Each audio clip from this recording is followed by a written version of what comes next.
So we're looking at 6.2 graphing rational functions. REQ is what are some characteristics of the graph of a rational function. So what a rational function is it's basically f of x equals p of x over q of x. So p of x over q of x, where p of x and q of x could either be like a polynomial, it could be a number, it could be a variable, it could be a bunch of different things. It basically has the form of a fraction. So we have something over something. Specifically, what we're going to be looking at is y equals a over x. And this looks familiar, yes?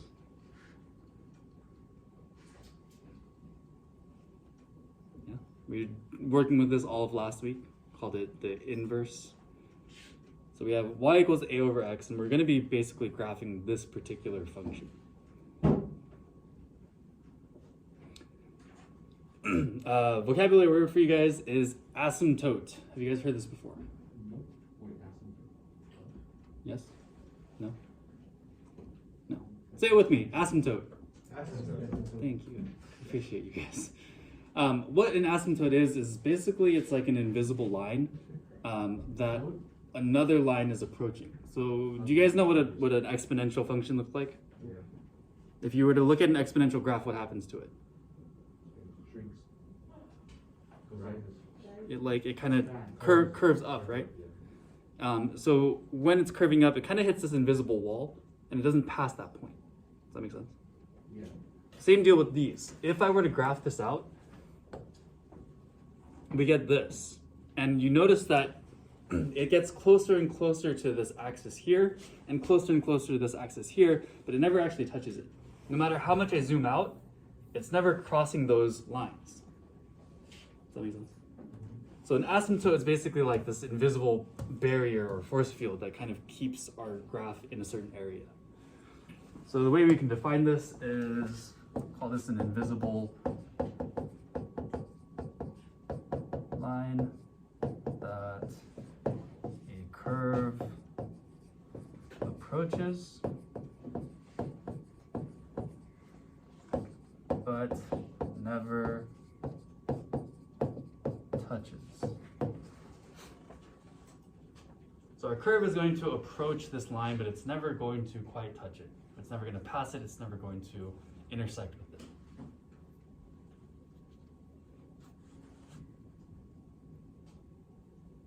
Cool? Do you guys remember what a parent function is? Talked about this a lot first semester.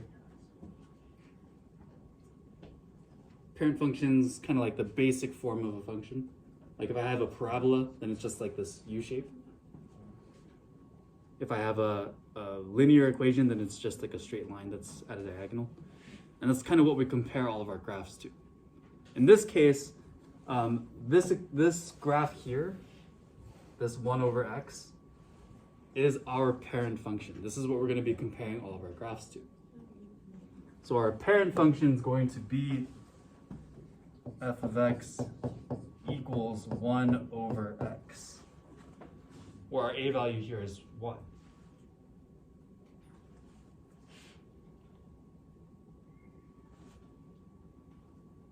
And what we call this shape here is a hyperbola. So parabola was when we had that U shape. This kind of like mirrored L7 shape is going to be a hyperbola. So the way this looks, are you guys done with this top part? Yeah. We kind of already saw it from the graphs and our warm-up. It's going to look like this. And like this. So this is our hyperbola. And our hyperbola has 2 asymptotes. And these asymptotes are going to be one horizontal and one vertical. The nice thing about it is it's really straightforward. It's just at 0. So our horizontal asymptote is going to be right at 0.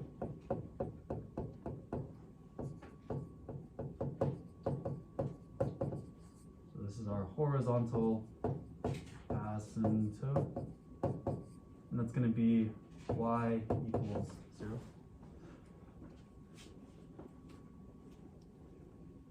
And we also have a vertical asymptote. The vertical asymptote is going to be right at 0 as well. So it's going to be going up and down.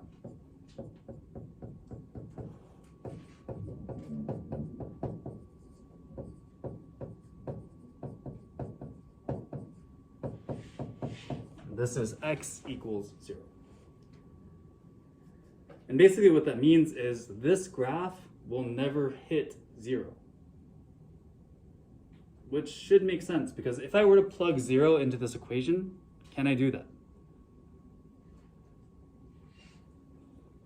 No, if I put 0 in the denominator, that's undefined, right? So if I have an undefined when I plug in 0, that means that 0 cannot exist as an answer. That means that 0 is not going to exist on this graph. So no matter what, this graph will never touch 0.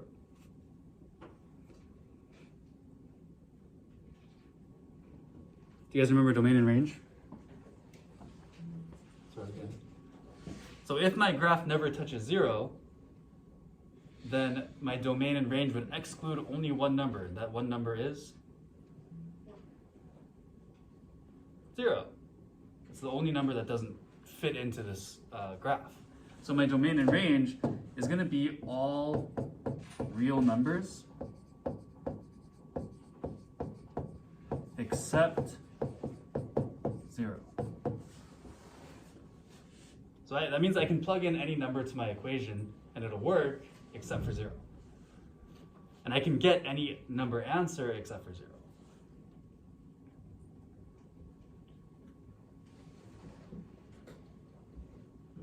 Questions so far? Cool. One last thing I want to note about the graph here is this graph exists in this corner and this corner. If you guys remember our quadrants from way back when, this is going to be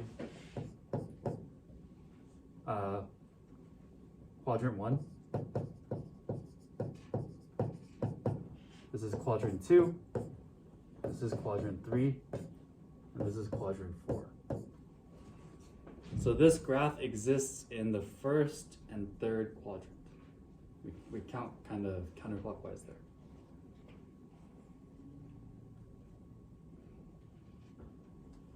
And the last thing is any function of the form g of x equals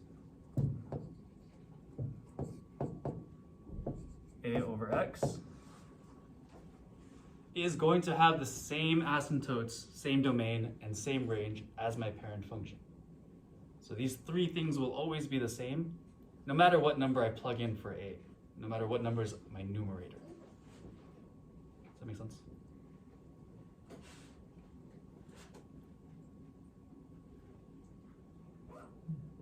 Cool, so again, I'm not so concerned about you guys making tables, plotting points, and graphing these out, because Desmos does all that for us, but I just want us to understand the characteristics of our graph. Cool? So today we're just going to be focusing in on our a value and what it does to our graph. Tomorrow we're going to be looking at h and k, and we all are familiar with a, h, and k, right? My a value tells me if I have a stretch, shrink. My h value tells me if I'm moving left or right, and my k value tells me if I'm moving up or down. So today we're just focusing in on our a value, our stretches and shrinks. So are we all good with this, or do you need a little bit more time?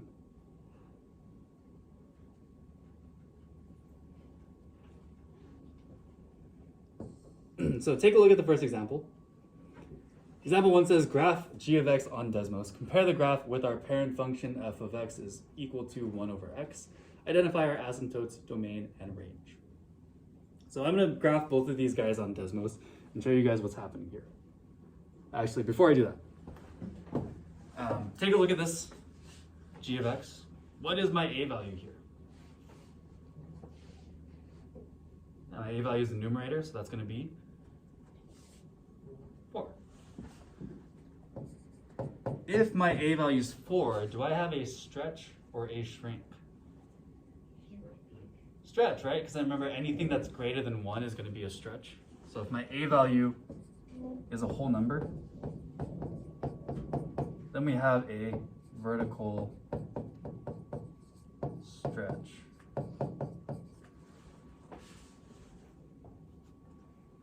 So let's see what happens when we have a vertical stretch. Let's see what happens to our graph. This is our parent function. We have 1 over x. If I plug in 4 over x, what happened to my graph? It's kind of going outwards, right? So it's getting further away from my axes. Is it in the same quadrants? Yeah. Has it moved left, right, up, or down? No. Has my asymptotes changed? If I zoom out all the way, they're basically, these have the same asymptotes, right? They're still approaching 0. It's approaching 0 vertically, and it's approaching 0 horizontally. The only difference here is that it's gotten further away from 0. Does that make sense? Everything else has stayed the same. And what you'll notice, the more I increase my a value, the further away I get from 0. Does that make sense? So the bigger the a value, the further away from 0 I get. So this is a vertical stretch. So that means that I'm getting farther from the axes.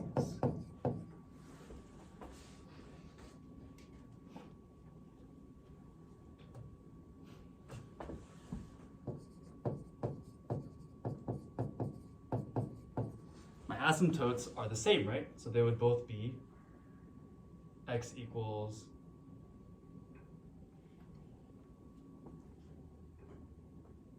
0 and y equals 0.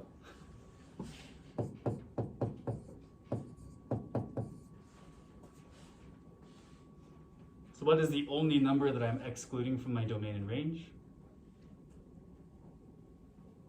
0. So say domain and range is all real numbers except 0.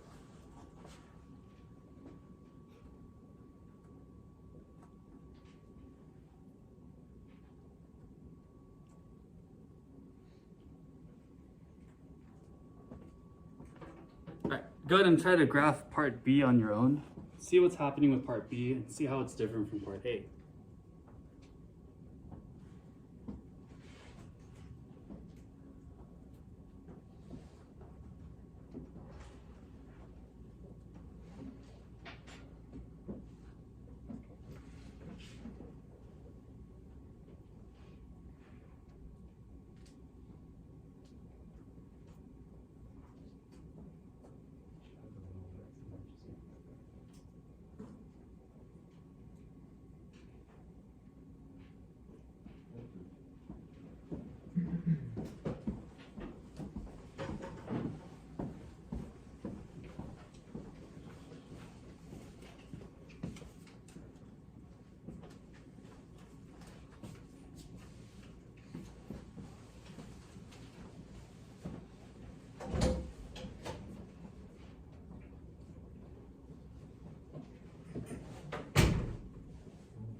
All right, what's my a value here?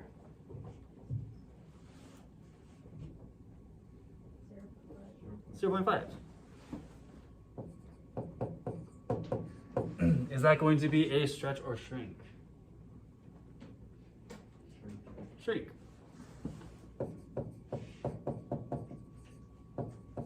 Remember that I have a shrink when my a value is a fraction or decimal.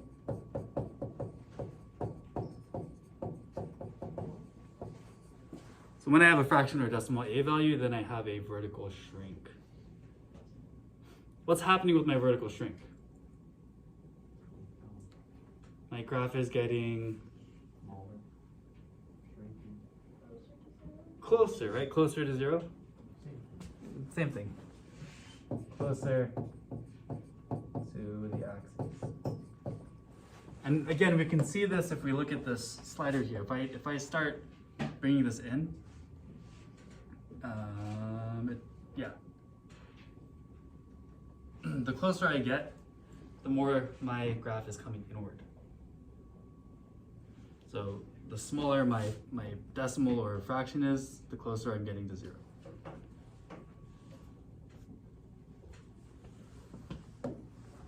Asymptotes, domain, and range. Do any of these change?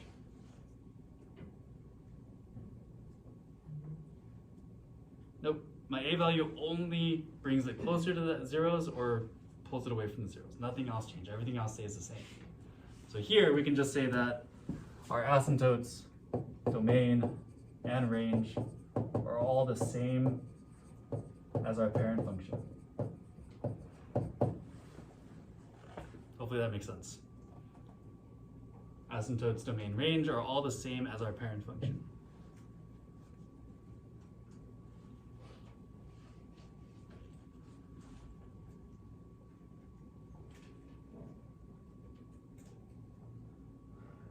Questions on this?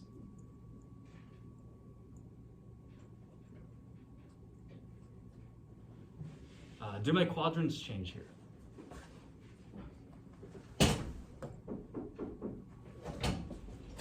My quadrants are still in quadrant 1 and 3, so quadrants are all the same.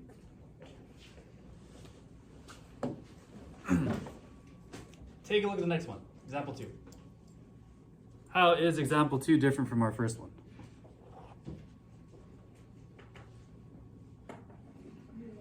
They're negatives. Do you guys remember what a negative does to our graph?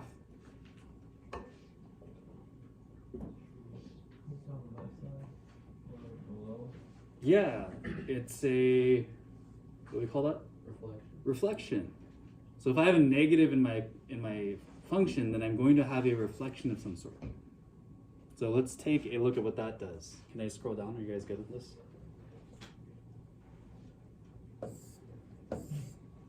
So I'm going to graph 1 over x, and I'm going to graph negative 6 over x.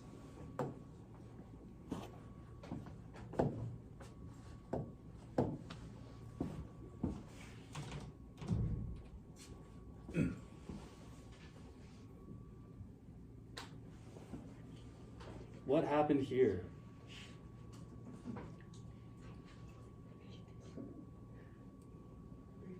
Yeah, we have a reflection. So now our quadrants are all different, right?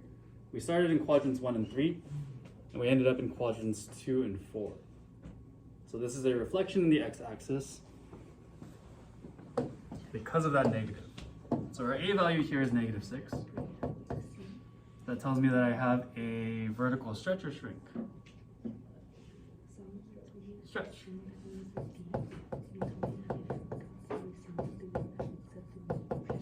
And I also have a reflection in the x-axis.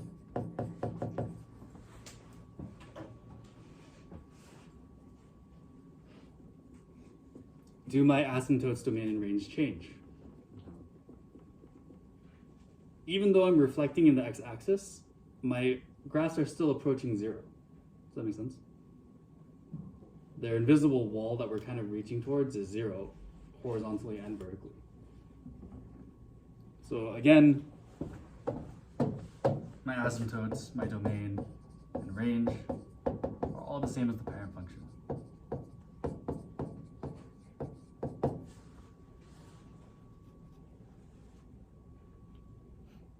See if you guys can figure out that last one on your own, and then we'll call it a day.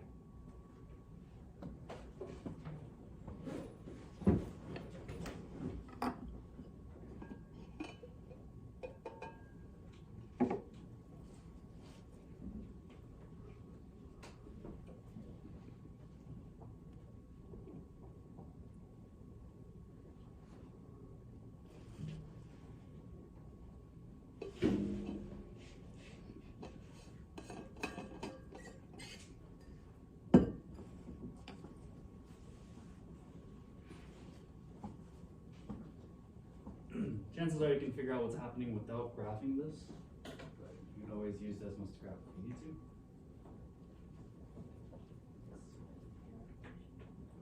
The parent function is this one x. So if we look at our graph, our parent function is this green one, and our asymptote vertically is going to be 0. Same for horizontally. They kind of keep approaching 0, but they never hit it. That makes sense? Even though my graph is flipped, no matter how far I go out, these are still approaching 0 without crossing it vertically and horizontally. So the asymptotes haven't changed. And the asymptotes tell me what my domain and range are. The asymptotes are the only things that are excluded from my domain and range. In this case, it's 0, and it applies for both functions. Does that make sense? Good question.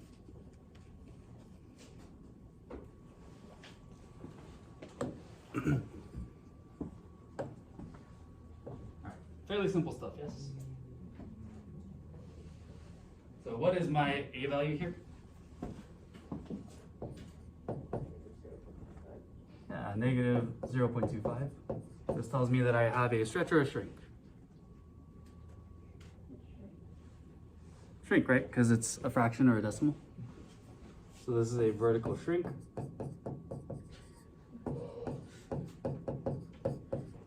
And the negative tells me that I have a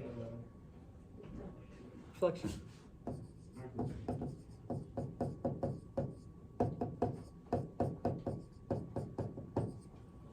Again, does anything else change here?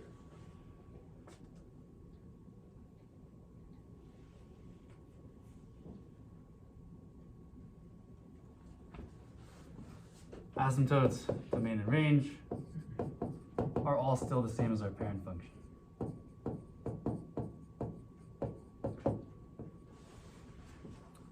That reflection will change the quadrants that we're in. But apart from that, that's pretty much it. So we're going to get closer to our axes from that shrink. And we're going to switch quadrants that we're in. Does that make sense? Questions on this? Cool. Don't forget to write a summary. And you guys have your assignment on big ideas. You guys have the rest of the period to work on that. Please ask me questions if you need to.